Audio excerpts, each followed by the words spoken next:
समादरणीय धर्मानुरागी दर्शक श्रोतावृन्द, नमस्ते, अभिवादन। त आउनुहोस् हामी श्रीमद् भागवत महापुराणका भक्ति ज्ञान र वैराग्यले भरिएका अत्यन्त मिठा रसिला कथा प्रसङ्गहरू श्रवण गरिरहेका छौँ। त समादरणीय धर्मानुरागी भक्तवृन्द, श्रोतावृन्द, यहाँहरूले भक्ति ज्ञान र वैराग्यका कथाहरू श्रवण गर्ने क्रममा आज हामी एकादश स्कन्धको 18औं अध्यायबाट कथाहरू श्रवण गर्नेछौँ। ओम नमो भगवते वासुदेवाय। कृष्णाय वासुदेवाय हरये परमात्मने प्रणत क्लेशनाशाय गोविन्दाय नमो नमः। वंशे विभूषितकरानवनीरदावात् पीताम्बरादरुणबिम्बफलादरोष्टात् पूर्णेन्दुसुन्दरमुखात् दरविन्दनेत्रात् कृष्णात् परं किमपि तत्त्वमहं न जाने।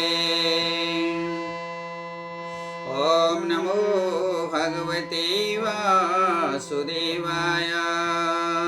समादरणीय धर्मानुरागी सज्जन श्रोतावृन्द, भक्तवृन्द, यहाँहरूले अघिल्लो अङ्कमा जब भगवान श्री कृष्ण यदुवंशमा परेको श्रापबाट मुक्त हुन प्रवास क्षेत्रमा जाने तयारी गर्दै हुनुहुन्थ्यो दान धर्म पुण्यको लागि, त भगवान श्री कृष्णका अनन्य मित्र तथा शिष्य उद्धवजीले बाटो रोक्नुभयो। हे जगतका नारायण प्रभु, म पनि हजुरसँगै वैकुण्ठ जान्छु। यो कलिकालले छोपिएको धरतीमा म बस्न चाहन्न। उद्धवजीले जब भगवान श्री कृष्णलाई यसरी अनुनय विनय राख्नुभयो, प्रार्थना गर्न लाग्नुभयो। भगवान श्री कृष्ण भन्नुहुन्छ, हे उद्धव, यो ढिप्पी गरेर हुन्न भनेर भगवान श्री कृष्णले दत्तात्रेय प्रभुले यदु राजालाई 24 गुरुकाबाट लिएको ज्ञानको उदाहरण सहित उद्धवजीलाई 4 आश्रमको वर्णन र 4 वर्णको वर्णाश्रम धर्मको बारेमा, नीति नियम र अनि वेदाङ्ग र कर्महरूको बारेमा बताउँदै हुनुहुन्छ भने ज्ञान योग, भक्ति योग र कर्मयोगको बारेमा पनि जगतका नारायण भगवान श्री कृष्णले उद्धवजीलाई प्रस्तुत गर्दै हुनुहुन्छ। ओम नमो भगवते वासुदेवाय। त सुखदेव स्वामी आज्ञा गर्नुहुन्छ, महाराज परीक्षित, भगवान श्री कृष्ण भन्नुहुन्छ, हे उद्धव, अब गृहस्थी पछाडि गृहस्थीको अथवा वर्णाश्रम धर्मको बारेमा मैले बताएँ, जो सबैले गर्ने नियमहरू। अब यस पछाडि वानप्रस्थमा प्रवेश यदि गर्ने हो भने, गृहस्थ पछाडिको जो वानप्रस्थ आश्रममा प्रवेश गर्ने हो भने, वानप्रस्थमा जाने इच्छा हुनेले भार्या लिएर अथवा पत्नी नलिकन पनि सकेसम्म गृहस्थी हो भने पत्नी लिएर जानु पर्दछ। अनि गएर एकान्तमा जङ्गलमा बास गर्ने, फलफुल मात्र खाने अनि दारी कपाल पनि नकाट्ने। त्यसबाट हुँदै हुँदै वानप्रस्थ पार गरिसकेपछि सन्यास आश्रममा प्रवेश गर्नु पर्दछ। सन्यासी भइसकेपछि जस्तो सुकै कष्ट परे पनि एउटा बाँसको लट्ठी र कमण्डलु बाहेक केही पनि लिनु हुँदैन। ओम नमो भगवते वासुदेवाय। सन्यासमा त भगवान श्री कृष्ण उद्धवजीलाई बताउँदै हुनुहुन्छ 4 आश्रममा रहने जो विधि विधानहरूको बारेमा। यसरी सन्यास धारण गरिसकेपछि मौन व्रत बस्नु पर्दछ, अनावश्यक बोल्नुहुन्न, अनि काम्य कर्महरू सबै त्यागिदिनु पर्दछ। नित्य प्राणायाम र ब्राह्मणका 7 घरमा, एक दिनमा ब्राह्मणहरूको 7 घरमा 7 मुठी अन्न मागेर खाने गर्नु पर्दछ। सन्यास भएपछि देखिने र सुनिने जति सबै नारायण हुन्, जगतकै नारायणका प्रभुका रूप हुन्, अनेक रूप हुन् भन्ने ठान्नु पर्दछ। सन्यासमा प्रवेश गरिसकेपछि एक रात एक ठाउँ मात्र बास बस्नु पर्दछ। सबैमा दया राख्नु पर्दछ। गृहस्थीको कर्महरू अब सुन। अहिलेसम्म हे उद्धव तिमीलाई मैले वानप्रस्थ र सन्यास आश्रमका नियमहरू बताएँ। अब गृहस्थीमा के गर्नु पर्दछ भन्ने कुरा उद्धव राम्रोसँग सुन। गृहस्थले ब्रह्मचर्यमा रहने, पूजा पाठ गर्ने, ध्यान गर्ने, जप गर्ने, पाठ गर्ने अनि श्राद्ध गर्ने, बलि वैश्य देव गर्ने, ऋषि ऋण तिर्ने, पितृ ऋण तिर्ने, देव ऋण तिर्ने, यस्ता कर्महरू बराबर गरिरहनु पर्दछ हे उद्धव। अनि सपत्नी ऋतुमा मात्र स्त्री गमन गर्ने। जो ऋतुकाल मासिक रूपमा आउँछ त्यस समयका केही दिन मात्र स्त्री गमन गर्ने। बाँकी समय यदि यी सम्पूर्ण गृहस्थका कर्महरू गरिरह्यो भने अवश्य पनि ब्रह्मचारी कहिन्छ उद्धव। विवाह नगर्दैमा ब्रह्मचारी हुने होइन। विवाह गरेर ऋतुमासमा मात्र स्त्री गमन गर्दछ भने त्यो पुरुष सदा ब्रह्मचारी रहन्छ। सधैँ सन्तोष धारण गर्ने अनि त्यसपछि प्राणीहरूमा मित्र लाभ गर्ने, सबै प्राणीहरूलाई आफ्ना साथी सरह सम्झने, यस्ता किसिमले आफ्ना सन्तानहरूको शिक्षा दीक्षा पालन पोषण र सारा इष्टमित्र कुल कुटुम्ब नातागोता छर छिमेकमा पनि अत्यन्त सन्तोष र सद्भाव राख्ने यी सम्पूर्ण गृहस्थका कर्म हुन् उद्धव। अब यसरी नै भगवान श्रीकृष्ण भन्नुहुन्छ उद्धवजीलाई, हे उद्धव यो देह आदि यो केवल देखिने प्रपञ्च मात्र हो, क्षणिक भ्रम मात्र हो। प्रत्यक्ष र परोक्ष यी दुई रूप छन्, अथवा प्रत्यक्ष र परोक्ष अथवा अप्रत्यक्ष। आफ्नो अनुमानले जहाँसम्म अनुमान लगाउन सकिन्छ यो सम्पूर्ण जगतमा लीन हुनु पर्दछ। त्यो सारा जगतका नारायणको लीला हो भन्ने बुझ्नु पर्दछ। जहाँसम्म आत्मज्ञान रहन्छ त्यहाँसम्म आफूले आत्मज्ञान धारण गर्न जान्नु पर्दछ र आफ्नै आत्मज्ञानमा लीन हुन सक्नु पर्दछ हे उद्धव। ज्ञानीको परम इष्ट मै हुँ हे उद्धव, त्यसैले मलाई नि इष्टदेव मानेर सम्पूर्ण आफ्नो सारा गृहस्थका कर्महरू गर्नु पर्दछ। स्वार्थलाई त्याग्नु पर्दछ। स्वर्ग र मोक्ष पनि मै हुँ हे उद्धव। मलाई पाएपछि अरू केही इच्छा गर्नु पर्दैन। सम्पूर्ण प्राप्त हुन्छ, मोक्ष पनि प्राप्त हुन्छ। पुनरपि जननम पुनरपि मरणम गर्नु पनि पर्दैन। यो देहले फेरि जन्मेर अनेकौं किसिमका दुःखहरू पनि भोग्नु पर्दैन उद्धव। यसरी भगवान श्रीकृष्णले उद्धवजीलाई अन्तिम अवस्थामा जो 4 आश्रम 4 वर्ण र भक्ति योग, ज्ञान योग र कर्म योगको बारेमा उपदेश दिनुभएको छ। ओम नमो भगवते वासुदेवाय कृष्णाय वासुदेवाय हरे परमात्मने प्रणत क्लेशनाशाय गोविन्दाय नमो नमः। तो भगवान श्रीकृष्ण भन्नुहुन्छ उद्धवजीलाई, मलाई प्राप्त गरेपछि अरू केही प्राप्त गर्न बाँकी रहँदैन। अत्यन्त उत्तम लोक प्राप्त हुन्छ।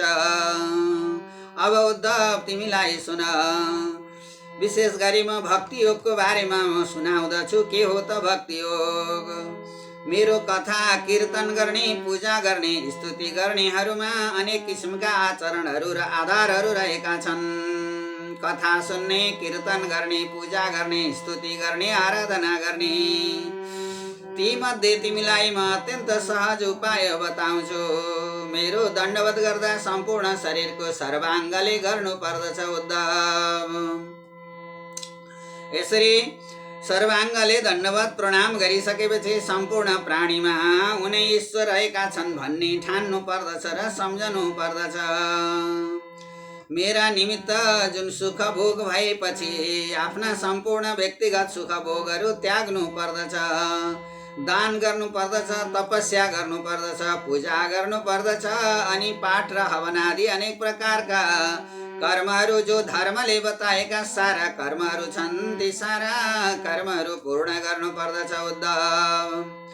त्यसमा पनि जो धर्म विधि विधानले बताएको छ, यी बताइएका विधि विधानले बताइएका मध्ये भक्ति योग, ज्ञान योग, कर्म योग मध्ये भक्ति योग अत्यन्त उत्तम र सहज योग मानिन्छ। त्यसबाट भक्ति योग उत्पन्न हुन्छ, अनि बाँकी पाउन नै के रहन्छ र उद्धव, मलाई प्राप्त गर्दछौ भक्ति योगबाट नै। अब उद्धव सुन, म तिमीलाई यम र नियम आदि गरेका अनेक किसिमका जो कर्म 12 यमहरू रहेका छन्, सत्य, अहिंसा आदि 12 यमहरू हुन् भने भित्र बाहिर शुद्धि, जप, तपस्या र होम इत्यादि 12 नियमहरू हुन्। यिनीहरूको सेवा गर्नाले अन्त्यमा मोक्ष प्राप्ति हुन्छ, मोक्ष दिलाउन सक्दछ, यसमा कुनै शङ्का छैन उद्धव। तिमी यो ढिपी नगर, म पनि सँगै वैकुण्ठ जान्छु भनेर बारम्बार भन्नु पर्दैन। तिमी यहीँ रह्यौ भने तिमीलाई झन् सहज किसिमको मुक्ति प्राप्त हुन्छ। ओम नमो भगवते वासुदेवाय, कृष्णाय वासुदेवाय, हरे परमात्मने प्रणता क्लेशनाशाय गोविन्दाय नमो नमः।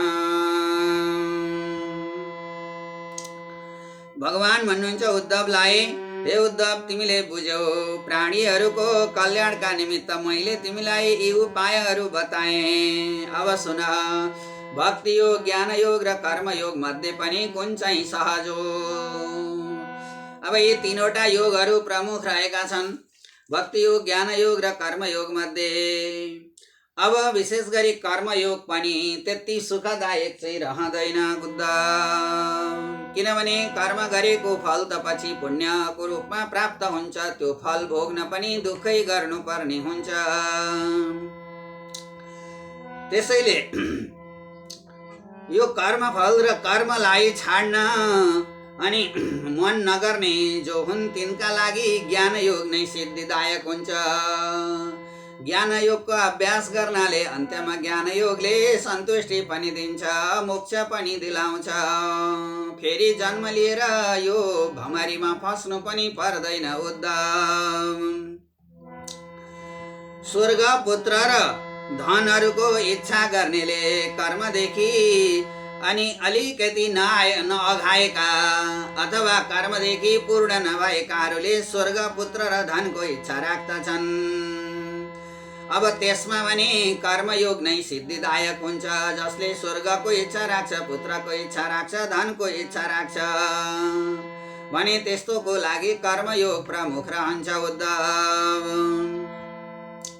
भाग्यका प्रभावले जसले मेरो कथा श्रवण गर्दछ अनि मेरो कथा प्रति जसले श्रद्धा राख्दछ त्यो भक्ति योग हो। भक्ति योगमा कुनै नियमहरू पर्दैनन्, केवल एकत्र शङ्ख चक्र गदा पद्म साक्ष पीताम्बर वनमालाधारी मेरो स्वरूपको जसले ध्यान गर्दछ त्यो नै भक्ति हो। जसले गुणगान र कथा श्रवण आदि र कीर्तन गर्दछ त्यसलाई नै भक्ति योग भनिन्छ उद्धव। भक्ति योग सबैभन्दा सहज र सजिलो उपायको योग मानिन्छ।